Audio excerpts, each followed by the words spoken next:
Wood by wicks. So this is kind of how I operate.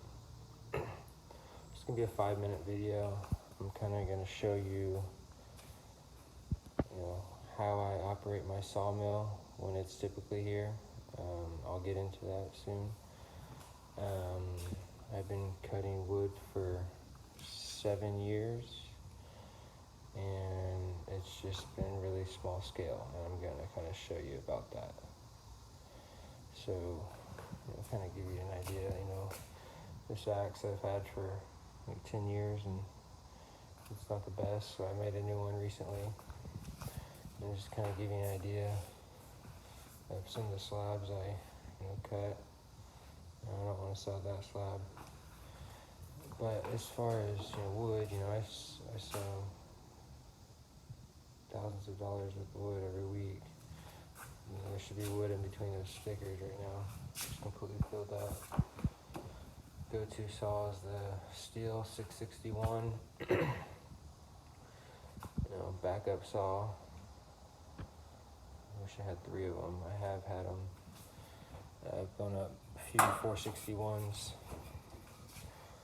So 7 years ago, I was paying people to cut my wood, and that would require me, taking a log like this from the forest to a sawmill, and that's really difficult.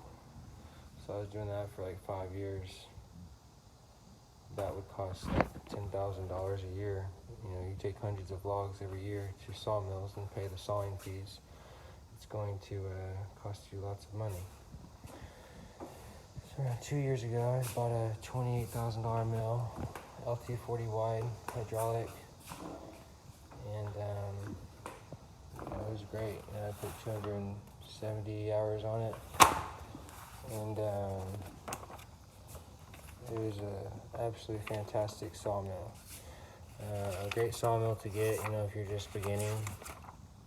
They don't make that one right now, it's different. You get this Lt40 Wide. It's not going to be in, there it is, bam. This is the one you need to get.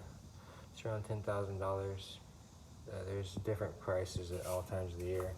So I bought my sawmill 2 years ago for $28,000. I sold it 4 weeks ago for $29,000, so more than I paid for it. He came up all the way from Michigan and gave me $29,000 for my sawmill. I sold it July 20th. July 22nd, I purchased a $41,000 sawmill. So if you do the diesel add-on, actually go to the new edition woodmizer pamphlet. This is old. What year is this? Doesn't even matter.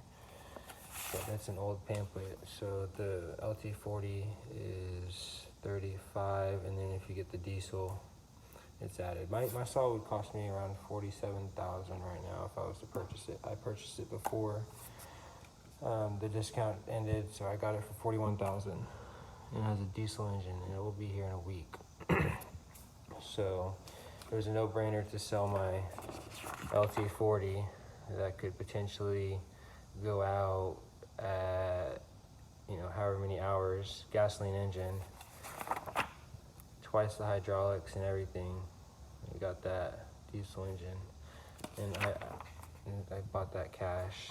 I purchased $41,000 sawmill, and it's gonna be in Missouri. As soon as it's here, I'm gonna go get it. Let me show you where I keep my wood and kind of a little bit about that before I get going. So sawmill would typically be right here. This is where it sleeps. Every day I use it. After I use it, I like to keep it clean, so it's ready to go for the next logs I'm salvaging. During the week, tree service companies are cutting trees down, and if you don't make yourself available, you ain't gonna get them. So I sold my sawmill on a Saturday. This came up on a Sunday. That's just what happens. So since this came up on a Sunday, I put it on my trailer, and I'll slice it up. I've been trying to keep it wet because, you know, it's cracking just a little bit, you know, not that deep of a crack. But I keep on getting it wet every single day. This pile used to be up like to the top of the screen. People just keep on buying wood. I can't stop it. Been selling wood for 7 years and they keep on buying wood. So like this stack right here, I put this here myself. There's not any help. I haven't really been taking that many videos on my phone of my last sawmill. I had like almost 300 hours on it and very little video, but that's going to change. And I've had a Mavic Pro drone, so we're going to incorporate that. As soon as I get 1,000 subscribers, I can go live on the Mavic Pro. So this is where I keep the wood, and I have 5 of these units. So that's just, I really wanted to put a big stack right here. I have 3 other units with electrical, and I have some DH kilns I'm making. So this is where the the trailer sleeps. And when I have dry wood, I have it along the side so people can buy it. This is where the sawmill sleeps. These cookies I just sell as soon as I cut them. I'm gonna sell the crap out of them. 20 bucks, 20 bucks, 20 bucks, $10, $100. I've sold 15,000 slabs in the past 7 years, and like whenever I usually undercut myself, I give you an idea, like all 3 of them went for $500. Nice walnut, and that's just kind of underpriced. So a slab like that will be in my collection series, and I have a website. I don't market it. It's woodbywigs.com, but all that inventory's gone. I don't buy anything on it. Instagram page, woodbywigs. There's the handle. So give me an idea about this unit. You can't see it. It's completely empty. This unit right here has made me over $100,000. I've filled this unit up 4 different times. So I bring the wood in. I like to keep the dust off of it. So if I can sweep the dust off site, I'm doing that. And I've filled this unit up 4 times, and I've sold all the wood, thinking about getting rid of it, because I have 3 other units that are just better with electrical, and they'll be able to dry the wood quicker. So this is where the sawmill sleeps. I sold my cant hooks with my last sawmill, so I'll have to get 2 new cant hooks. Let me show you what kind of is in my tool belt.